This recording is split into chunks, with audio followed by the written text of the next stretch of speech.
enojarse, ¿no? Desde Son luego. las 8:06, tenemos a nuestro querido Pepe Iturriaga en la línea. Hombre.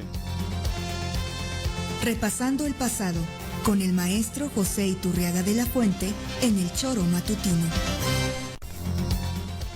Querido Pepe, ¿cómo te va? Muy buenos días. Buenos días, Viri, mucho gusto de saludarlos. Juanjo, Tocayo, Carlos, buenos días a todos. Abrazo, Tocayo. Con el gusto de saludarte todavía en temporada vacacional. Cuéntanos para todos los radioescuchas cuál es el tema de hoy. Gracias, Viri. Mira, se trata de un francés aristócrata, el barón Juan Bautista Gros, que era diplomático, concretamente fue primer secretario de la Embajada de Francia en México en el siglo XIX. Y lo que vamos a tratar hoy es un ascenso que hizo al Popocatépetl en 1834 en compañía del embajador de Alemania, Prusia se llamaba en ese tiempo, y de un inglés pintor muy connotado, Egerton, Tomás Egerton. Por cierto que Gros, quien escribe este relato del ascenso al Popo, también era pintor, además de diplomático. Dicho sea de paso, su colega, el pintor inglés Egerton, 8 años después, en 1842, moriría asesinado en Tacubaya con su amante, que era una jovencita de 18 años embarazada al 8º mes. Y bueno, eso fue muy famoso, fue de las cosas más terribles de crímenes de aquel tiempo. Los mataron a los dos, a Egerton y a esta chica mucho menor que él. Pero bueno, nuestro tema es esta descripción que hace Gros del ascenso al Popocatépetl en 1834. Primero habla de un fenómeno que ya lo había observado Humboldt 30 años antes, justo al inicio del siglo XIX. Dice Gros, un viajero que partiese de las arenas volcánicas del Popocatépetl un poco encima de los límites de la vegetación y que descendiese en línea recta hacia el valle de Cuautla-Milpas, en pocas horas habría recorrido todos los climas y habría podido recoger todas las plantas que crecen entre el polo y el ecuador. Efectivamente, este fenómeno lo analizó muy ampliamente Humboldt, aunque Humboldt usó como ejemplo el recorrido del puerto de Veracruz al pico de Orizaba. Y efectivamente, si se va caminando, recorriendo del polo norte al ecuador a lo largo de semanas o meses, se van encontrando esos climas y plantas que en unas cuantas horas se recorren en estos tramos mexicanos que ahora menciono. Bueno, pues el ascenso, este grupo de alpinistas, apoyados desde luego con auxiliares mexicanos, arrieros, llevaban mulas, y además subieron a caballo hasta donde empiezan las arenas del Popo. El ascenso lo hicieron a partir de Zacualpan, y escribe Gros: por la mañana nos pusimos en camino. Nuestra caravana se componía de 4 criados mexicanos y 3 dragones de escolta. Dragones ya sabemos que son los de caballería. Nos dirigimos en 2 jornadas a Zacualpan de Amilpas. Aquí se entiende que es de la Ciudad de México a Zacualpan, que hicieron en 2 días.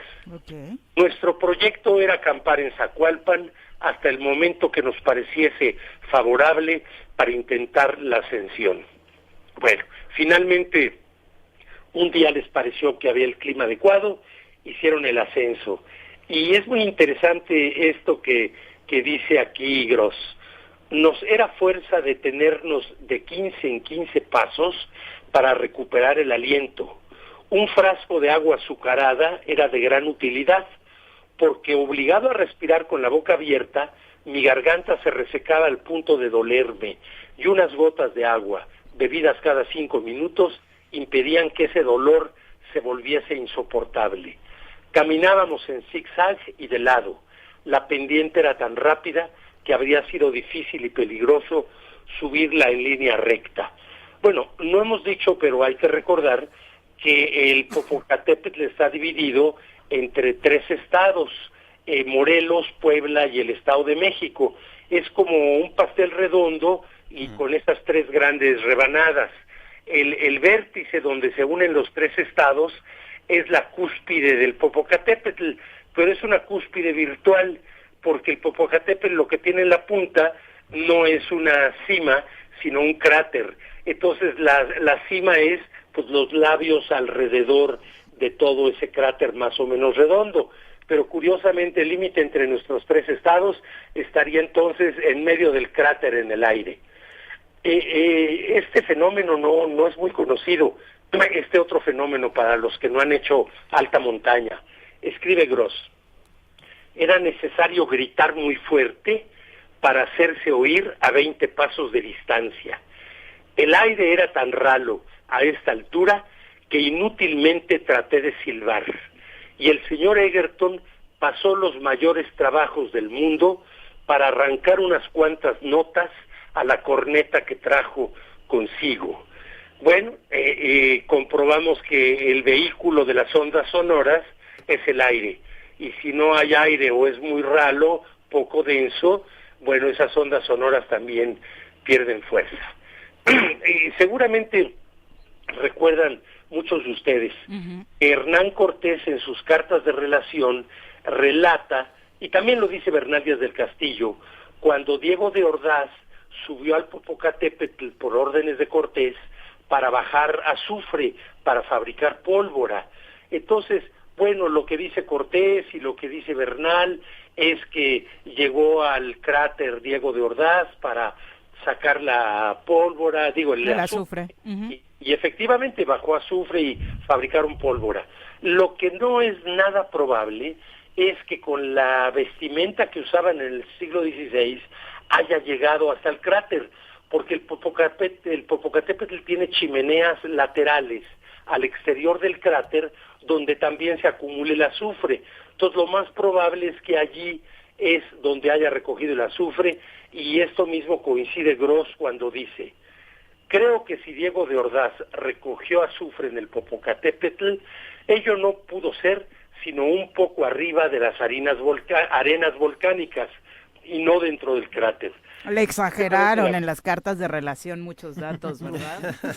Sí, ya las hemos tratado aquí por diversos temas en el choro.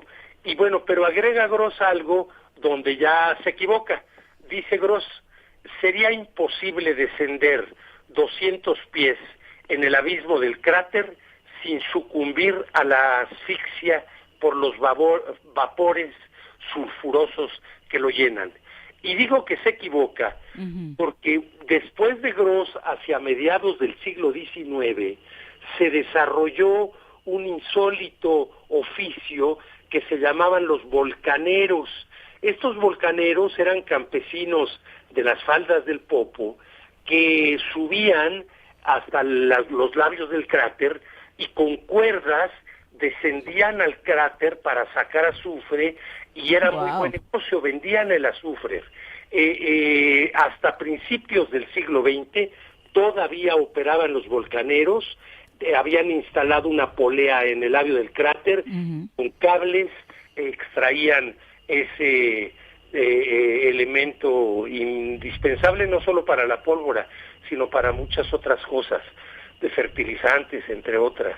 Y bueno, terminemos nada más mencionando cómo era prudente este aristócrata y diplomático francés, el pintor Gross, cuando bajaron y ya de regreso en Zacualpan, escribe Gross: instalé en el patio de la casa que habitábamos en Zacualpan un buen telescopio fijo dirigido sobre la cima del volcán, y durante 2 días ese patio se llenó de curiosos que venían a ver flotar nuestra bandera. Establecí así un testimonio irrecusable, precaución que es indispensable tomar en un país donde no creen todo lo que dicen los otros. Bueno, pues ya ven que sí, la bandera comprobó que sí llegaron a la cúspide. Sí, sí, tú subiste por azufre, ¿no? También al Popo, Juanji, ¿no? Sí. Aquí hay otro ejemplo de como los volcaneros, Pepe. Yo subí un primer intento hace, no sé, 50 años, tendría yo 20 y tantos. Me faltó condición y no... ¿Hasta dónde llegaste? Mucho el cono volcánico, vimos bastante, pero yo creo que a unos 200 metros del labio del cráter ya no pude más y descendí con dos personas, un guía y otro amigo que iba. Hice un segundo intento donde cometimos un error, que en vez de llevar un guía para cada uno de los de que íbamos, llevábamos un solo guía.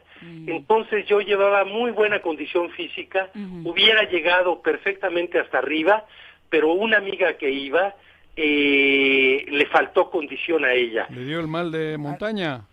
Ni nosotros íbamos a continuar el ascenso solos, y solo había un guía, pues tuvimos que bajar todos. Entonces, ¡qué coraje! Con las ganas del popo, pero será ya la próxima vida cuando lo hagamos. Seguramente, sí, bueno. Sí, la última parte es la más dura, el glacial, con crampones. Sí, bueno, mira, glaciares no hay, pero sí el hielo. Y desde luego sí se necesitan spikes, que le dicen en inglés. Crampones, y el piolet. Para poder ascender. Por supuesto llevábamos todo el equipo. Ajá. 2 ocasiones que fui y no llegué, llevábamos el equipo. Por cierto, de los spikes, obviamente que Diego de Ordaz no llevaba spikes. No, claro. Se corrobora que el azufre lo ha de haber recogido en chimeneas laterales del Popo. Seguramente. Muchas gracias por el relato, Pepe. Saludarlos, gracias a ustedes. Oye, me quedé picada, ya leí la historia aquí mientras dabas el otro contexto de Egerton. ¿Qué asesinato tan cruel? Luego nos das detalles sobre esa historia de Tacubaya. Bueno, si quieren me comprometo que la próxima hablamos de Egerton. Porque ¿qué historia? ¿De película? También dejó algunos escritos, y de esos, cuando los extranjeros escriben algo, es de donde yo me puedo agarrar para escribir sobre ellos